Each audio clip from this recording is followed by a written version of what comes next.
tó Ọlọ́run Elédùmarè wa góògo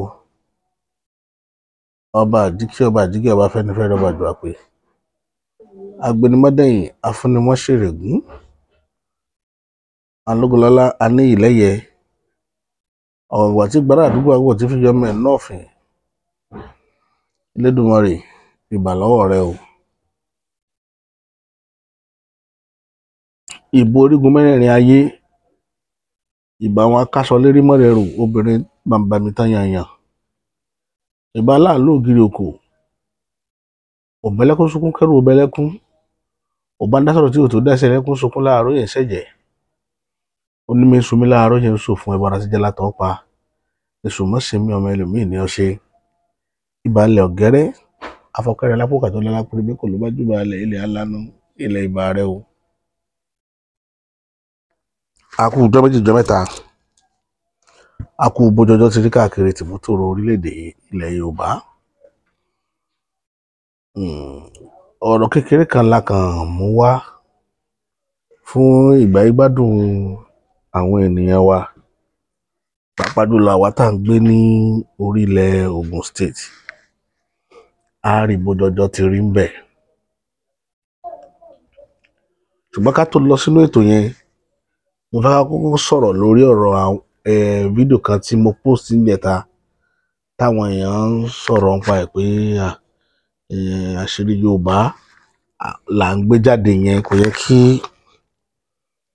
àwọn èèyàn máa fi àwọn àfihàn àwọn nǹkan wọ̀nyẹn kò dáa kò sí gbá kò ṣàwo. Ṣé ẹ rí ẹ jẹ́ kí nǹkan kan yé yín lónìí.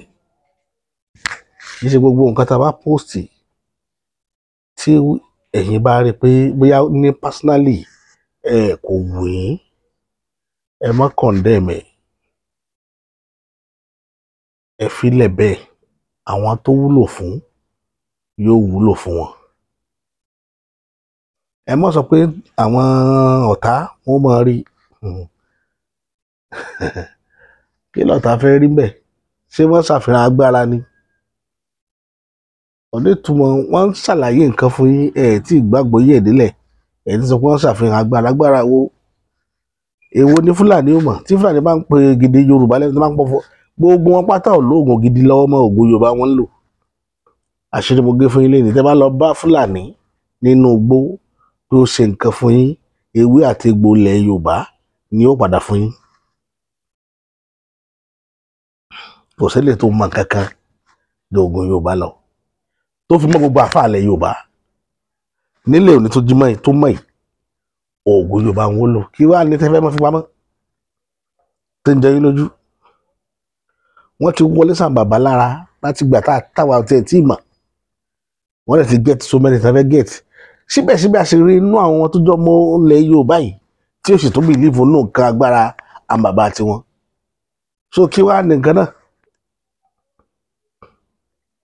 Ìdí nìyẹn tá a ṣe mú wá káwọn èèyàn ó lè kẹ́kọ̀ọ́ nínú ẹ̀ pé nǹkan ṣì ń bẹ ńlẹ̀ Yorùbá kì í ṣe pé kò sí. Wọn ò ṣàfihàn àṣírí kankan bẹ̀ ju pé wọ́n kàn fi àwọn kankan ṣàlàyé bí nǹkan ṣe rí àwọn tí táwọn nǹkan wọ̀nyẹn ṣe.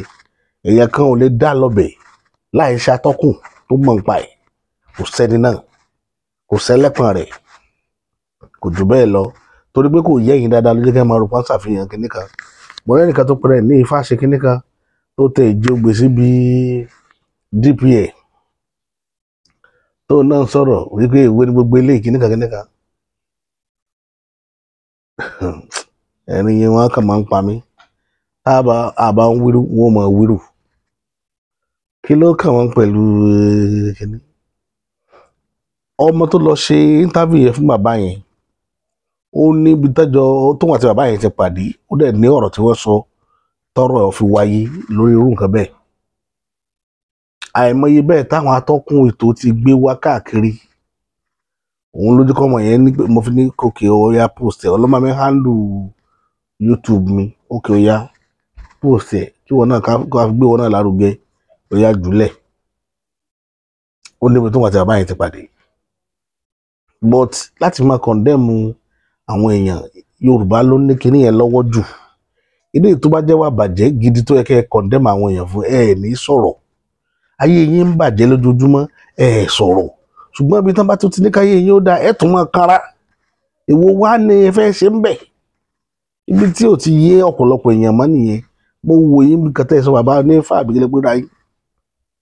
Ẹ sọ̀sọ̀kúsọ kí ni ìrànlọ́wọ́ tẹ́yìn ti ṣe fúnlẹ̀ Yorùbá? Ipa mélòó lẹ ti kó?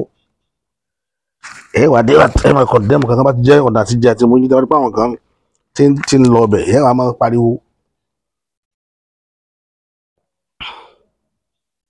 Ibẹ̀ yẹn kọ́ mo lọ mi fẹ́ kí yẹn distract wa. Eléyìí tó ṣe kókó ń bẹ̀ ẹ̀yin ènìyàn mi. Mo bẹ̀ lọ́n kọ́ lọ́n jẹ́ kílẹ̀ Yorùbá ó dá o. Ẹ wo orun tó ṣẹlẹ̀ ní Ogun State. Gómìnà Ogun State láti bí iye ìjẹ tàbí jẹrìndẹ̀ ní tó ti ṣe bẹ́ẹ̀dẹ̀ fún ìyá wọn. Mi rò pé máa yẹn rọrùn sùn pẹ̀lú oríṣiríṣi kò bá kú gbé ọ̀rọ̀ burúkú.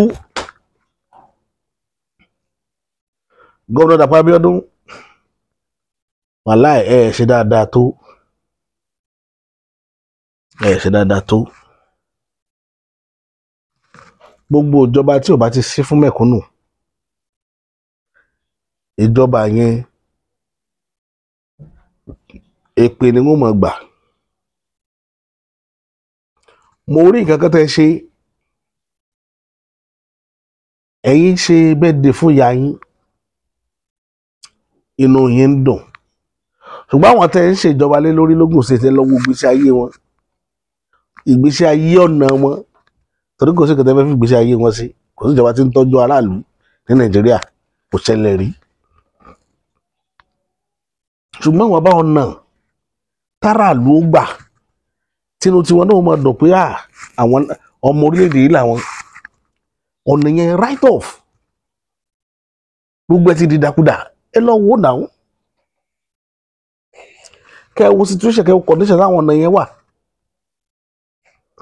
Wọ́n sọ tadóodò ẹ wá wo tagbadó. Ẹ wo tagbadó. Àtúnyọ ọ̀nà kan tẹ̀ ń ṣe lọ sọ́nà interchange tẹ̀yìn àti Dangote jọjọ ní agreement lé lórí tó ń ṣe lọ́nà ọ̀mù. Ọ̀nà náà àtúnyọ àwọn oníjọ́ kan lákàrí pé gbogbo àwọn òṣìṣẹ́ rẹ̀ daṣẹ́ lẹ̀ wọ́n lọ àkàrí wọn mọ́. Wọ́n náà ní òsì rẹ̀ mọ́. Mo ń mí orí báyìí. Wípé ẹni títí ẹni tó wá jẹ́ pé Dàpọ̀ Abíọ́dún ní máa ń ṣe ọ̀nà yìí nítòótọ́ bí àkùdé ó sì máa bá a nù torí àwọn ọ̀nà tẹ́ ẹ ṣe gan kò gbádùn. Kámọ̀ aṣọ ilé tẹ́ ẹ ń ṣe lọ́wọ́ táwọn òṣìṣẹ́ ń daṣẹ́ lẹ̀ nídìí rẹ̀. But kíní kan wà tí mi ní mo rí pé tó bá ń dunni ló máa ń pọ̀ lọ́la ẹni. Ẹ ṣe airport lógùn state. Ntẹ́ ẹ wá ṣe lógùn state fọdún 8 gangan tó wà lórí ẹ̀mí airport ni. Níbi tẹ́yìn ó ti máa jáde tẹ́yìn ní dẹ́kọ̀ mọ́. Ọlọ́run ẹ ti bá yín ṣe. Inú mi máa ń dùn fúnra àṣeyọrí báyẹn ń tì mí. Inú mi dùn fún wípé ẹ tí ẹ ṣe kàn yẹn láṣeyọrí pé Ogun State ní airport tí wọ́n kẹ́mọ́ Ògbógun ṣe lamilaka tó lórílẹ̀‐èdè wọn ò dá airport ní tó dún Dàpọ̀ Abíọ́dún dùn nìyẹn tó dẹ̀ fẹ́ wá ṣe nu ó dẹ̀ ti ṣe. Gbogbo ẹ̀yin tẹ́ ń pariwo ọ̀nà Dàpọ̀ Abíọ́dún ò ní sọ̀nà ó yẹ kẹ́ ti rí sign yẹn body language ẹ̀ kò sí tó kàn án pẹ̀lú ọ̀nà tó kàn án ní airport torí òun ìrìn lórí títì ojú ọ̀run ní ti máa rìn ló dẹ̀ ti ṣe yẹn. Ìyẹn jẹ́ ní gọ́vnà mi tí bá ń bọ̀ lógùn state là máa gbàdúrà kọ́lọ́n jẹ́ kó náà mú ọ̀nà ní ọ̀kúnkúndùn kó sọ̀nà fún wa kí ìlú lè bá a gbòòrò kí gbogbo lè nítumọ̀.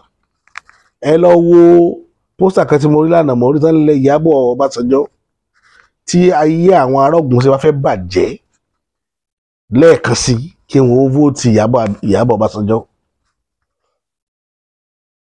Wọ́n ní ọmọ òní bá pè lé ìyá rẹ̀ kó ṣaṣọró. Òwe Yorùbá ni o. Ẹni tí bàbá rẹ̀ ò bá ṣe dáadáa sílùú kò sí oore kankan tára ló gbọ́dọ̀ mọ retí lọ́dọ̀ ọmọ orú ẹni bẹ́ẹ̀. Ẹni bá fún Ìyábọ̀ Ọbásanjọ́ ní mándéètì bí ìgbà tẹ́ ẹ kàn mú àkàrà tẹ́ ẹ mú oúnjẹ tó yẹ kẹ́ jẹ tẹ́ gbé fájá jẹ tàbí ẹ gbé fọlọ́bù jẹ gẹ́gẹ́ bẹ́ẹ̀ lórí. àti wòye làwọn ti máa campaign against ẹ lọ. Ìyábọ̀ Ọbásanjọ́ no go area ni ní 2027 no go area kó má wulẹ̀ contest rárá ká lọ jókòó tí nǹkan tí bàbá wọn ti ní kájọjọ máa pẹ́ àfi tí ó bá ti kánsẹ́lọ̀ library bàbá rẹ̀ ló kù pẹ̀lú wà tí bàbá yé wù síran Yorùbá ẹ lọ bí kankan sẹ́ àwa tá a dò tí ń rè tẹ́ ẹ̀ fẹ́ ní débi kankan pẹ̀lú àwọn wà burúkú tí bàbá yín ti wù. Bàbá yín ṣèyàn rè kò sínú ẹni rí rárá kì í ṣe tí èèyàn gbọ́dọ̀ kó láàárọ̀ kùtùkùtù kó mọ̀ padà lọ́nà lọ sùn kò sí wàhálì kankan tó tọwọ́ bàbá yín jáde ẹ lọ́ka láti lè odidi ìwé làwọn èèyàn ṣe fún bàbá yín kò sí wàhálì kankan lọ́wọ́ ẹ̀ ẹ̀yin wá tó ń retí orí iṣẹ́ rẹ̀ pé mọ̀ mọ́ làwọn aráàlú ni ẹ má bọ̀ à ń retí mo rí pósítà ẹ̀ Ìyábọ̀ Ọbásanjọ́ for 2027 yóò burú jù ká má mú Ìyábọ̀ mọ́ ká mú Gbénga Ọbásanjọ́ ká mú Gbénga ọmọ rẹ̀ ẹ̀yin rẹ̀ kọ́kọ́ gbẹ̀san bàbá yín lójú ayé bàbá yín torí tó yẹ yín nìyẹn bàbá yín ṣàìdá ẹ̀ lé bá sọ̀rọ̀ ẹ má bọ̀ à ń retí gómìnà tí ó bá dìde lógùn state next lágbára Ọlọ́run ọba yóò fún Ògùn state ní gómìnà olóríire alálùbáríkà ẹ̀dá yóò fún wọn yàn tọ́lọ̀ ń bá ní kí wọ́n ó rí yàn kọ́lọ̀ ọba bá kó sí gómìnà náà nínú gbogbo àwọn ọ̀nà kúkùkú tó ní pírọ́blẹ́mì tó jẹ́ ọ̀nà tó jẹ́ road access fún Ògùn state tó lè tètè bring peace sí Ògùn state Ọlọ́run fẹ́ni náà ṣe Ọlọ́run ó fọwọ́ tọ́ àwọn èèyàn wádìí owó tẹ́ ẹ gbà láti January títí di July wọ́n rí pé nígbà 67 billion lọ́wọ́ federal government kí lẹ fi ṣe airport táwọn àti bá ń bọ̀ láti lóyìnbó wọ́n máa dé gbà wọlé sódà àwọn ò ní fẹsẹ̀ wọn kan Èkó mọ́ ẹ ti Dàpọ̀ Abíọ́dún sáré nù torí ara rẹ̀ torí tí ó bá travel kò ní máa dékòó kò ní máa rí Èkó tí ó fi máa dé sí ilé ẹ̀ l'Íjẹ̀bú kò sábúrú mbẹ̀ ayọ̀ náà ni at least ọ̀sán àgbé lọ léyìn Ògùn state ló ní airport Ọlọ́run ṣeun ọpẹ́ ní fọ́lọ́run ó ti gbìyànjú ní tágbára tí ẹ gbé tí ẹ nìyẹn ẹni tí bá ń bọ̀ ló tún kù sí lọ́wọ́ òun ni kẹ́ máa gbàdúrà ọ̀nà fún kì í ṣe sáà ilé mọ́ gómìnà Dàpọ̀ Abíọ́dún ò lè sọ̀nà mọ́ ní sáà ilé ìta wà yìí pẹ̀lú ń tá a rí kò lè sọ̀nà mọ́ ẹ má dára yín láàmú ẹ máa dúró de tẹ́nà míì tíjọba mi ò dé nàìjíríà máa dúró de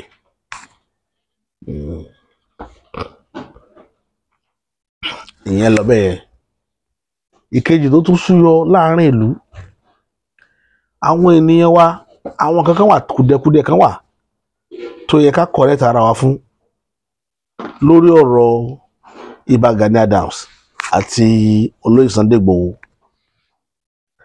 ṣe rí tálágbára méjì bá ń jà táwọn ọmọ èèyàn máa ń tarun síra wọn ẹ̀yin tẹ́ ẹ bá jẹ́ olùlàjà bí olùgbèjà tẹ́ ẹ járàlú ẹ̀yin ẹ fi sùúrù ṣe pẹ̀lú wọn ẹ̀yin ẹ pẹ̀tù sí ni kì í ṣe kẹ́ máa dákúnjà kì í ṣe kí ẹ̀yin làwà bá nídìí pé ẹ máa wá sí péèjì Facebook àbí anything social media láti dá omi àláfíà ìlú rú. ṣé àwọn méjì tá a nílẹ̀ Yorùbá nìyẹn ni tó lè jà fúnra Yorùbá tẹ́ wá fẹ́ sọ wọ́n dọlọ́hun ilé yóò lọ Sunday Igboho Gani Adams àwọn méjèèjì ẹ fi wọ́n lẹ̀ gbàgbé wọn kí ni problem tẹ́ ní gan ẹ tẹ́ wá bẹ̀rẹ̀ ọ̀rọ̀ ẹ wá sọ ní tọ́pìkì káàkiri gbogbo ìlú ẹ ní kọ́nà tẹ́ bá ti wọ̀ báyìí ọ̀rọ̀ Sunday Igboho àti Gani Adams ni kí ni nǹkan náà tẹ́ fẹ́ gbà mẹ́ kí ni tẹ́ fẹ́ gbà bá a ṣe pariwo náà nìyẹn tẹ́ bá ti lè mọ́rọ̀ crisis kan báyìí ẹ sọ níṣẹ́ ni bẹ́ẹ̀ ṣe mọ́rọ̀ Aláàfin àti Ọọ̀ni of Ifẹ̀ ni tẹ́ ẹ sọ díran tó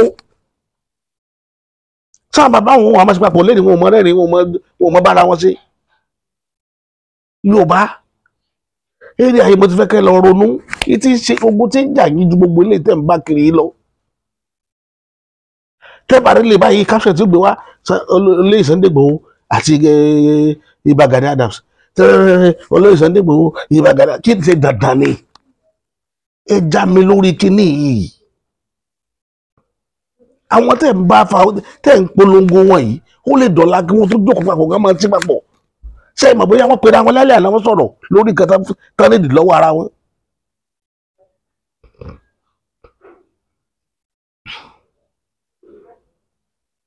ẹ jẹ́ ajá mi lórí ẹ̀ ara nǹkan tá à ń sọ náà ni pé òun wọn nìyẹn ní dà wá láàmú nílẹ̀ Yorùbá tí kì í bá sọ wọn nìyẹn ó ṣe jẹ́ èèyàn méjìlá máa dárúkọ táwa sọ níṣẹ́ tí bá tó sọ wọn nìyẹn àwọn àgbàgbà jókòó kábẹ̀ wọ́n dẹ̀ rí gbogbo ọ̀rọ̀ dáadáa ìtí ìṣẹ̀lẹ̀ wọ́n wọlé pa méjì jókòó káwọn yẹn gbé láàrin wọn.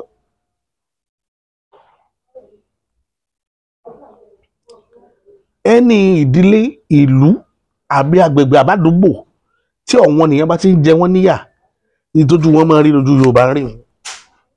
àwọn nǹkan dandan tí ò nítumọ̀ ẹ̀ẹ́dẹ̀ sọ níṣẹ́ ọ̀sẹ̀ kìíní ó lọ ọ̀sẹ̀ kejì ó tún wọlé ẹ̀ ní mú nǹkan gidi lò pé bó lọ́rọ̀ lẹ Yorùbá lọ.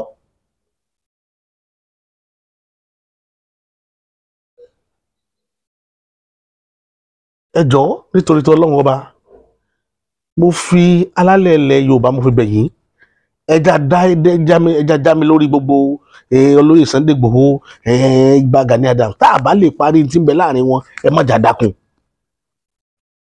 kí lẹ fẹ́ gbà a ti sọ̀rọ̀ sọ láìmọye gbà ẹ já mi lórí ẹ jí kọ́rọ̀ kó lọ dùn kó lọ mú mi ẹ gbà ẹ sọ díran tó ẹ sọ díran tó.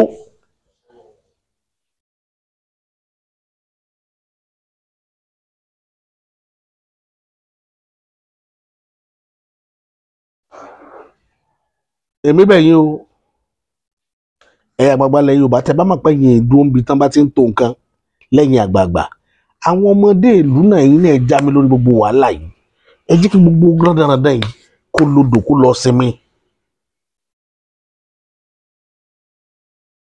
Yorùbá ní àìfàgbàfẹ́ nìkan ní ìjà yé ogún kì í ṣe dandan ní kẹ́ni tó jù lé lọ kó jágbà ẹni tọmọdé bá ní làákàyà máa dóńdó àgbà fáwọn tí ọpọlọ bá kú díẹ̀ káàtó tóró ni yóò jẹ́ bí olùmọ̀nà olùdarí ọ̀nà fún wọn.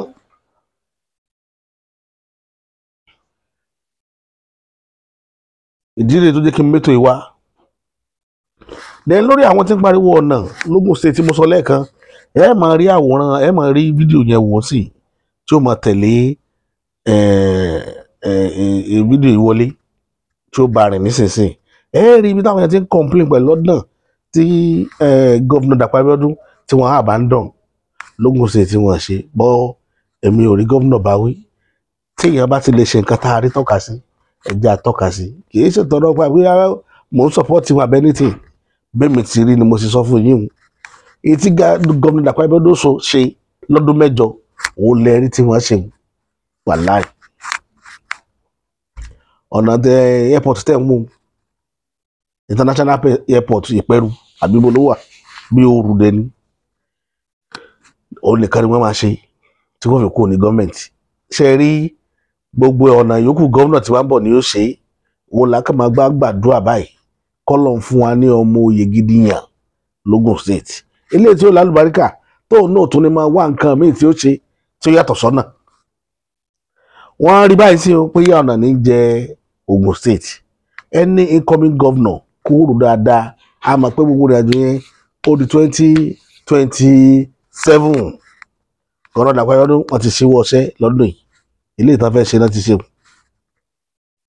tó síkè náà ẹ̀yin aráàlú ẹ máa mú mára títí tí ó fi dìgbà náà ná àwọn complain àwọn èèyàn máa wọlé sí tẹ́ ẹ máa rí ibi tí àwọn ọ̀nà yẹn burú jáì dé ẹ máa rí. Governor Dapo Abiodun. Our president has given us the authority, the power to ask what the governors are doing with our money, with your allocation. Sir, tell us what you are doing with the Ogun State allocation. No road is motorable in Ogun State. This is Itele, Lafenwa, Ayobo Axis Road. This road is so bad. This road is so terrible. The moment we see rain coming, we have to go and look for where to park our cars because this road is not motorable. I repair my car weekly, on a weekly basis. If it is not hand, it is leg. Sir, should I move my tax back to Lagos State where things are working, where I see value for my money? Sir, tell us what you are doing with the Ogun State allocation. There is no single road that is motorable that you will drive 10 minutes drive straight without you entering one pothole or the other. You will be coming from Lagos State, driving smoothly. The moment you are looking at Ogun State, Inu-Ema Bajeni. Sir, you can do better. Sir, you need to do better with your allocation. This road is terrible. This is a major road, a big road that leads to a... Títì tẹ́ ń wò yìí, ojú ọ̀nà Tabagbaye Toro lọ sí Mopo lọ sí Ìtèlè, ọ̀nà Ìtèlè lẹ́ ń wò yìí l'Ogun State. Ẹ wo bó ṣe rí, ibi táwọn èèyàn ń gbé, àwọn èèyàn ń gbé ogbó bíi èèyàn tó ń gbé bẹ́ẹ̀ gan fẹ́ ju tìpájà Ayọ̀bọ lọ lérò tó wà nínú ibi tẹ́ ọ̀rá ń wò yìí. Gbogbo wọn dẹ̀ ló ń dìbò fún yín l'Ogun State. Governor Dapo Abiodun, gbogbo wọn àwọn tó wà ń bí ọmọ ẹ mọ̀ pọ́n ń dìbò ìbò wọn láti bẹ̀ fún yín. Ẹ bá wọn tọ́nà yìí ṣe. Ìdààmú tó ń rí lọ́nà yẹn ó le jù. Ọ̀pọ̀lọpọ̀ tó kọ́lé síbẹ̀ ó fi lélẹ̀ ó sá jáde ńbẹ̀ nígbà tẹ́mi ẹ̀ fẹ́ bọ́ tó wá rẹ́ǹtì ilé tí láńlọ́ọ̀dù fi lélẹ̀ tí láńlọ́ọ̀dù tó lè fi lélẹ̀ tó fi wá rẹ́ǹtì ilé gbangba nítorí pé kẹ́mi ẹ̀ má bàa bọ̀. Kò sẹ́nìkan tó lè máa gbé ibi kó máa lọ láàárọ̀ kó máa wọlé lálẹ́ lójoojúmọ́ pẹ̀lú ọ̀nà tẹ́mi ń wò yìí. Tẹ́ni yẹn bá yẹ kó lo 100 years láyé, kò sí tó bá ń lọ tó bá ń bọ̀ pẹ̀lú ọ̀nà yìí kò lè lójú 80 years lọ nítorí kò sí bóyá fẹ́ jẹ́ ọ̀rọ̀ àdúrà kọ́. Stress yẹn máa dín ẹ̀mí ẹ̀kú ṣá ni, kò sí nǹkan tó lè mọ̀ ṣe. Ìjọba ìpínlẹ̀ Ògùn, Governor Dapo Abiodun, ẹ wá nǹkan ṣe sáwọn tó wà níbi, àwọn náà ń dìbò fún yín. Wọ́n lẹ́tọ̀ọ́ sí good road, wọ́n lẹ́tọ̀ọ́ sẹ́nà tó dáa. Àìmọye àwọn èèyàn tó jẹ́ pé ọ̀nà tí ò dáa yóò jẹ́ ó lè gbé bẹ̀yẹn mọ́tò ti sá jáde.